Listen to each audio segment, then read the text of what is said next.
Hello, hello, hello, everyone. My name is Bell, and I am your host for the CEO Corner. All right, so every week we have an opportunity to interview some of our fabulous authors from our affirmations for Woman on the Mission journal. And so today we have a really great guest that's here and ready to present to you all. But before we get into that, let me just tell you a little bit about the journal, just in case it's your first time tuning in and you've not heard much about it. Basically, myself, along with 38 other women, we all came together and we gave our favorite our favorite affirmation, our favorite scripture, our favorite quote, our favorite business tip in the form of a power statement, right? And so the purpose behind that really is the purpose behind that really is that it would help you. Those power statements essentially just kind of help you focus your mind. They also help you to reflect about where you currently are, and then of course where you hope to go. And so again, our affirmations for a Woman on the Mission journal is filled with 76 days worth of affirmations, right? And so you read the affirmation. We have a really quick, short paragraph where you can read and just make sure you have clarity in regard to what the affirmation actually means and how you can apply it to your life. And then there are a few pages where you can simply journal your thoughts, journal your feelings, journal your response to that affirmation, right? And so, again, these are power packed power statements designed to help you move from point A to point B. And so, of course, we'd love for you to get a copy of this. And if you'd like, you can go to uncommoncourage.cc/affirm women. One more time, uncommoncourage.cc/affirm women to get your copy. Now, let's get into today's show, right? Again, I got a really great guest. My tongue is a little tied today, so bear with me, everyone. But you guys are going to love our guest. I love Dr. Josephine Harris. All right, so Dr. Josephine Harris is a military spouse. She's an international best-selling author, a 5 times Amazon best-selling author, a global speaker, a philanthropist, a serial entrepreneur, if you've not already caught on to that, and she's the vice president of the Herpreneur Network. Okay, so as founder of Calming Minds LLC, another personal venture of hers, she helps clients to navigate through challenges of clarity and confidence so that they can build their own fulfilling career and business. All right, so Dr. Harris's mantra is simple. She is inherently committed to the empowerment of women, particularly military spouses, facilitating for them and offering them the opportunity of hope. So, with that, welcome, welcome, welcome to the stage with me today, Dr. Josephine Harris. Thank you, Tiffany D. Bear, for inviting me. I am so excited for being on the CEO Corner. Thank you so much. I really appreciate it. Oh, yes, Dr. Josephine, you are a busy lady. Let me just start with that. She is really, really busy. So, for any of you all that already follow her, you would know the one, she is a longtime supporter of the Success Women's Conference. Typically, when we show up, she is always there, always supporting. She's been one of our long-term ambassadors. So, again, let me make sure I say thank you to that. This past year, she was one of our top national top influencers for Success Women's Conference as well. And so again, whenever you put a call out there, Dr. Josephine is always sure to show up. And then, if I'm not mistaken, I kind of sort of think you might be helping with another conference that's happening pretty soon. I'll let you share a little bit about that real quick. Yes, ma'am. The conference is the visionary author. The visionary is Karen Cherry. Yes, and you remember her seats. So yes. I'm one of the elite ambassadors on the Level Up Summit that's happening in a couple of weeks. So you guys need to get that ticket. It is Level Up, the number 2.com. Just go ahead on and get that ticket. It's going to be a dynamic summit. You don't want to miss it. Yes.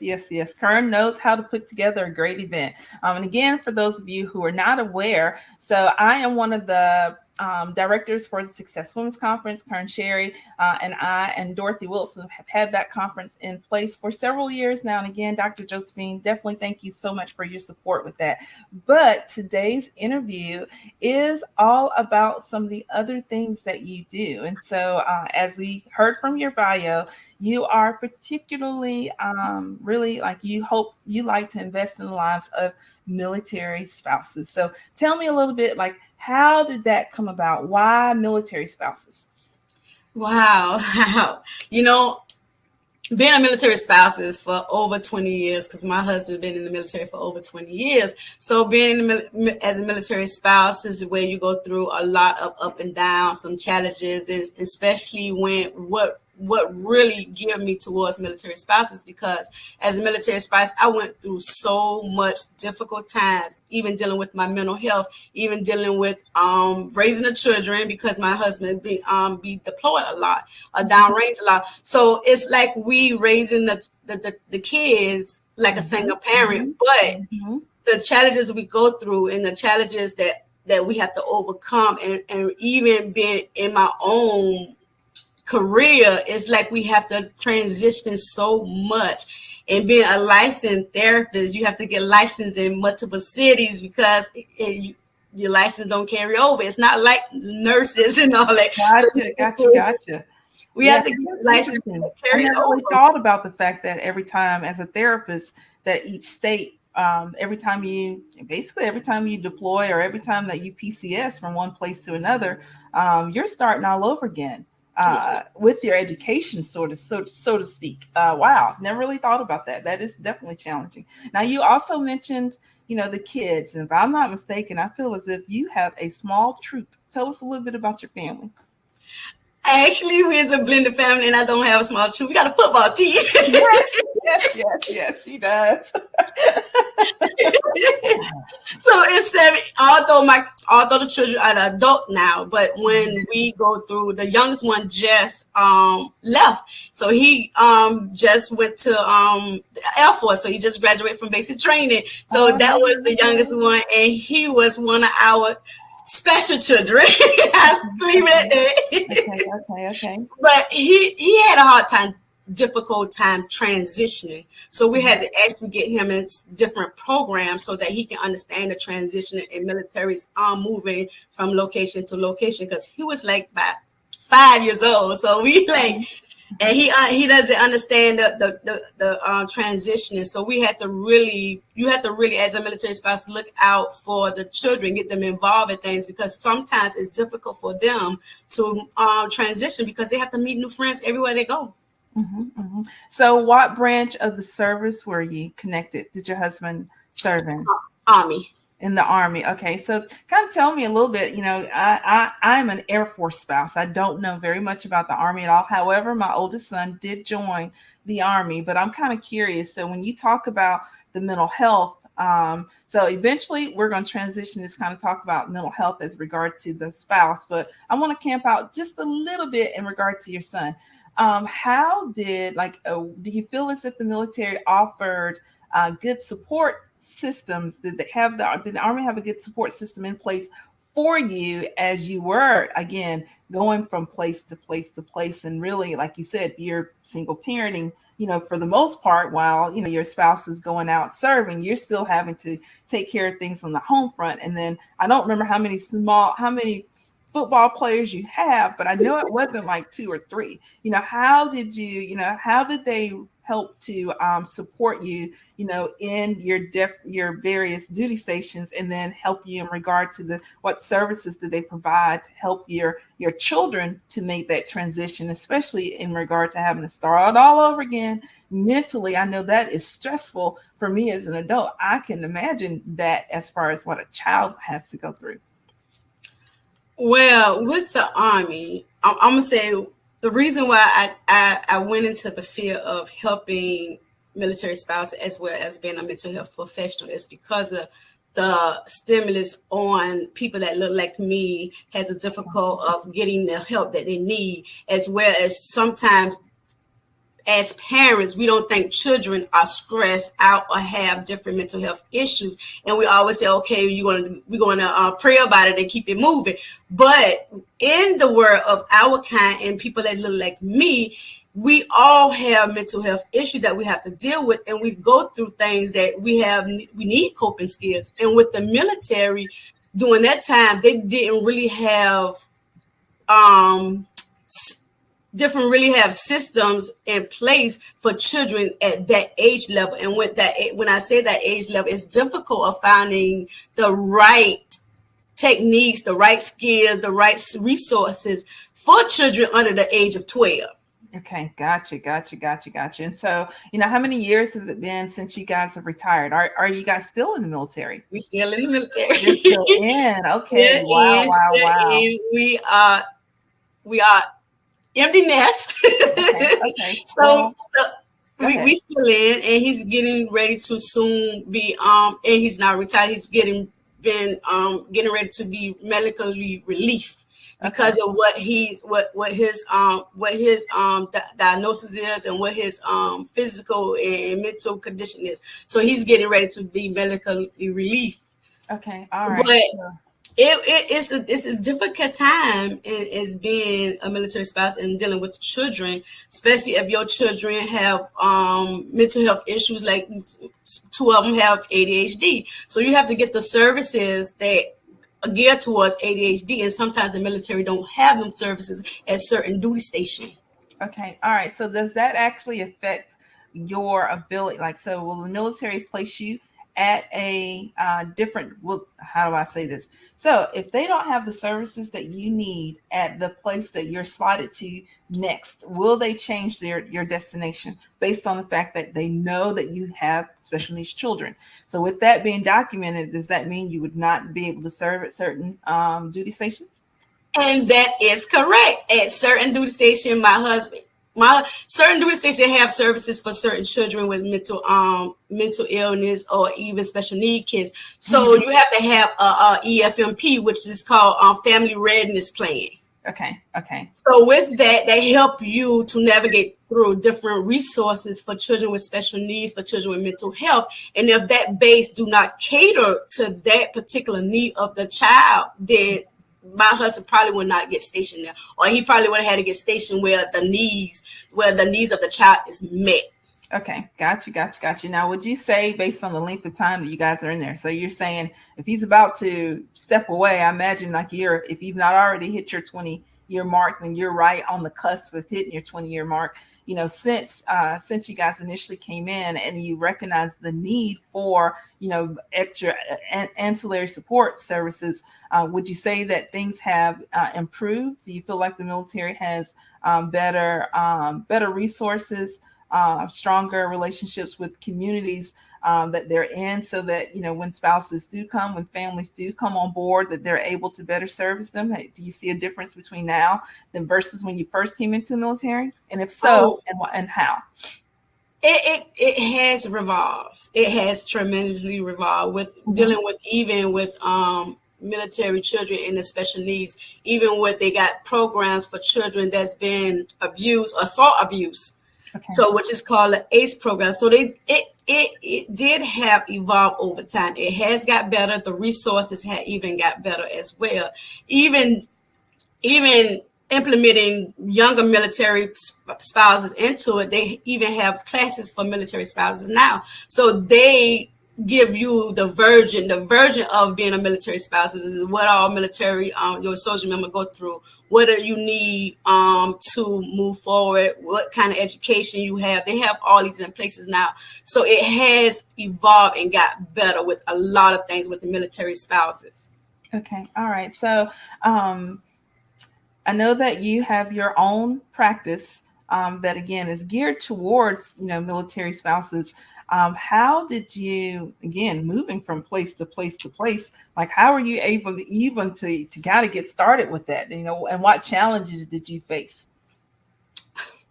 Well, moving from base to base, moving from location to location was the very fascinating thing about it is that you can do online. Okay. So you can do virtual. So most of my business was doing a lot of virtual. So I do virtual therapy, I do virtual coaching, I do virtual mentor. So most of it was mostly virtual. And I also do international. So that's the very good thing about it. Okay. So it's virtual, but when he's getting ready to maybe get out, then I'm gonna set it up. I'm gonna set it in person on ground. So that's the good thing about it. But the downfall about it is even though I practice online, I still have to have my license in the state that I see clients in. Okay. So actually it has got better because now the military will pay for the military spouse's licensure. Back then they didn't. You had to come out your pockets. So it has gotten better that they will give you incentive of paying for your licensure or paying for certificates, even give you some degree that they'll pay for your education if you want to move forward in getting continuing education. So it has grown. Okay, all right, very good. I'm glad to hear that. That is definitely a plus.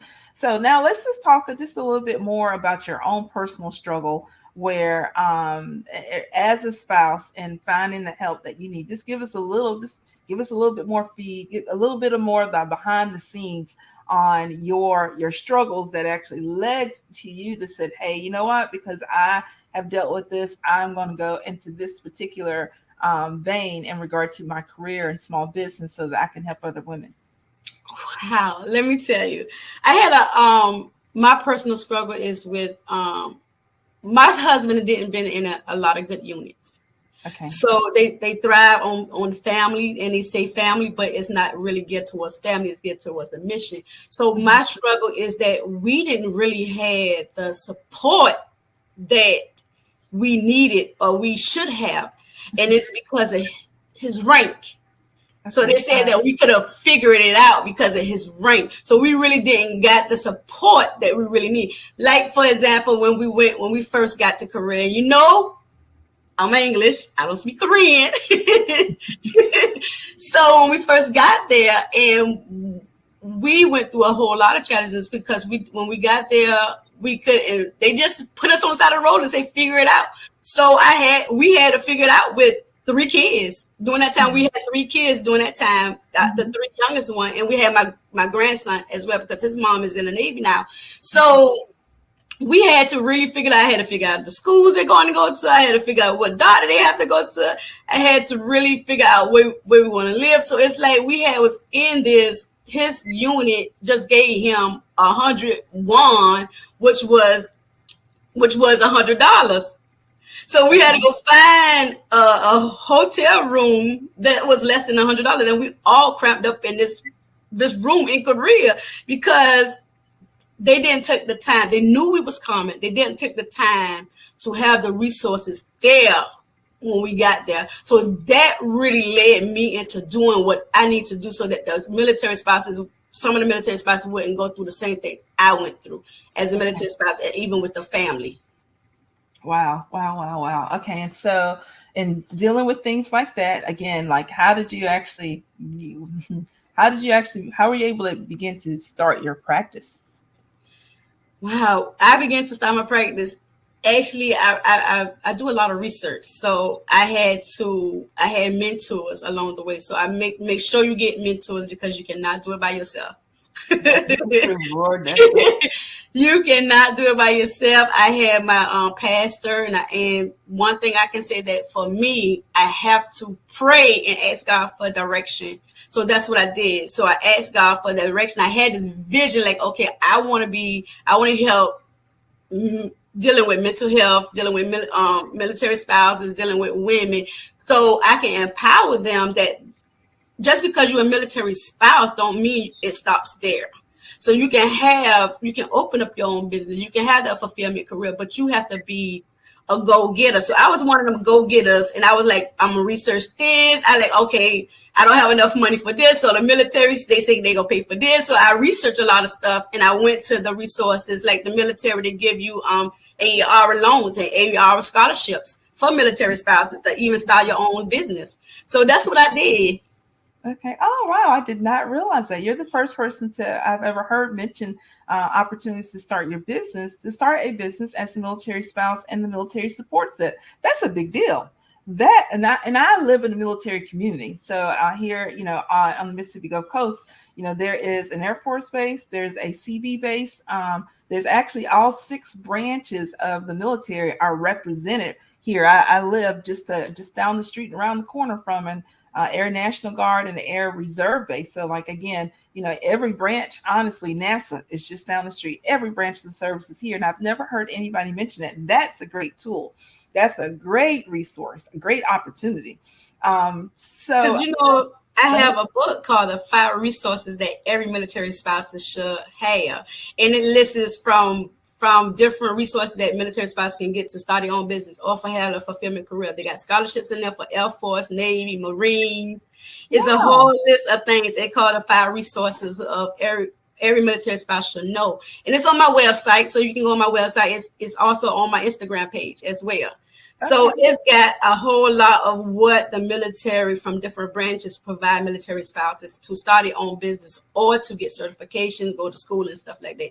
Okay, I love that. So at the end of the show, I want to make sure we circle back around to that so that people know exactly where to go, because that's a great resource. I need that.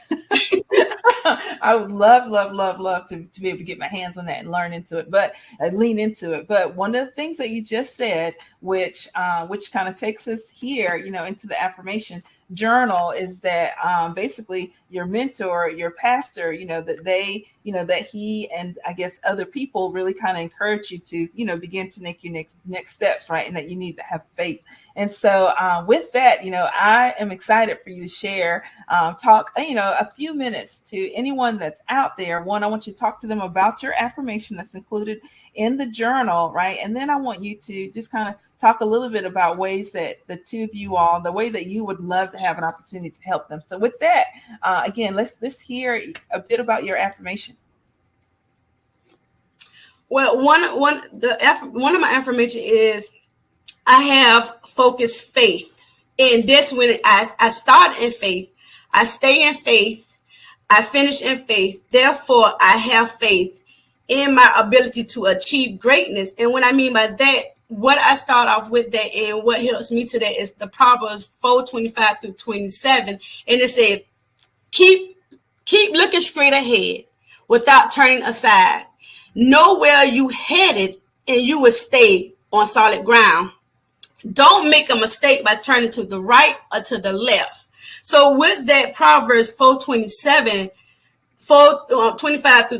that helped me to even have stronger faith in what I do, put God in all my personal and my professional business. So when I say keeping my faith, I'm standing my faith. When I say started in faith, that means I'm going to trust and believe that I have to remember that I am the primary soul of my journey, and God give me this journey to be my earthly journey so that he can help me, so that I can love and have the joy of what I love doing and passion. So God want me to look straight ahead and do not turn from side to side, because he give you that vision that nobody else could have but your vision. And when I say stay in faith has me grounded as a military spouse as well as a mental health professional. And stand and keeping my faith requires me to love and true and committed to the word, so that whatever I'm keeping it's going to stay. My faith is going to stay up. It's going to be focused on what God has for me and keep moving forward. And when I mean finish in faith, this is the most thing that I love the best is I'm always going to finish in faith. I'm going to surround myself with like-minded people. I'm going to surround myself with people that motivate me, people that encourage me, people that I'm going to persevere through the race, even though I'm going to fix my eyes on him. So I know that God is the pioneer and the perfiner of my faith. So the goal is to finish strong no matter what you do. You have to have that focused faith, and that focused faith is going to take you throughout your time of your passion. Because when you have that focused faith with God, God will give you that vision. All you got to do is focus your faith on God.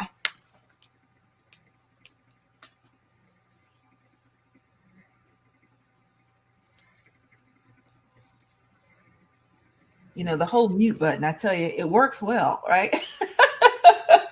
I was saying that I love that, this basically keep your faith focused on God. I think, at the end of the day, most times, whenever we are in some type of tizzy, no matter what it is, when your emotions are high, whenever you're frustrated or, sad, or, no matter what the situation, it depends upon what it is that you're looking at. That is going to determine, the emotional response that you're going to have. So if you're looking at something that's going to make you happy, then of course you have the response of joy, but if you're looking and focusing, meditating on things that are going to bring your spirit down, then of course, you're going to have the expression of fear and anxiety. Right. And so when we look at our God, which is what I feel like you're saying, as I look at my God, no matter what the circumstance is around me, if I look at him, then I'm able to reflect the joy that I have because of the faith that I have in him, and not so much the fear that would come from looking at the circumstance, because I don't really know which direction,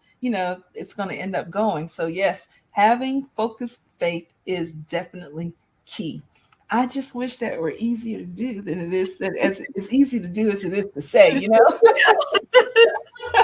Yeah. All right. So with that, again, Dr. Harris, this has been really good. I love that. I love that your heart really is for the empowerment of women and just helping them with their confidence and their clarity, especially, again, the military spouses, you guys have endured a lot of change. And it's the constant, kind of like you said, it's carrying the family, in support of your husband. And then a lot of support really kind of going towards his career path, right? But there's not much focus being put on you as the mom, or you as the wife, or just you as a person still wanting, to be able to have some type of fulfilling life aside from that of being a mom or being a wife. And I'm not belittling all of that, but I believe that I'm more than just those two things. Like the collective of Tiffany Bell, the collective of Dr. Josephine Harris, we are, as women, I think that we are built to do a lot, right? And so wherever it is that God has called you, as a listener out there, whatever it is that God has called you to, we want to encourage you to know that he will also equip you, right? And so just like Dr. Harris spoke, keep focused faith. Understand the faith goes like that. We get it, like you're human, you have permission, right? But as best as you can, you bring it back to the center, right? You bring it back to the one that matters, and he will carry you through. So with that, Dr. Harris, I would love for you to tell our audience where they can find your the tool that you mentioned, the book that you mentioned earlier that has the resources for military spouses, as well. If you have anything coming up that you want to announce, if you want people to get on board with you, how can they connect with you? You got 2 minutes. You just take your 2 minutes and, get them on board with you. We want you guys connecting with Dr. Harris. Well, the book that I said earlier is an ebook. It's called 5 Resources That Every Military Spouse should have. And you can find it on all my social media at Dr. Joe Harris, with Facebook, Instagram, Twitter, at Dr. Joe Harris. On my link, it is Dr. Josephine Harris. You can also go on my website called www.commonmindsllc.com as well. So I'm all on social media.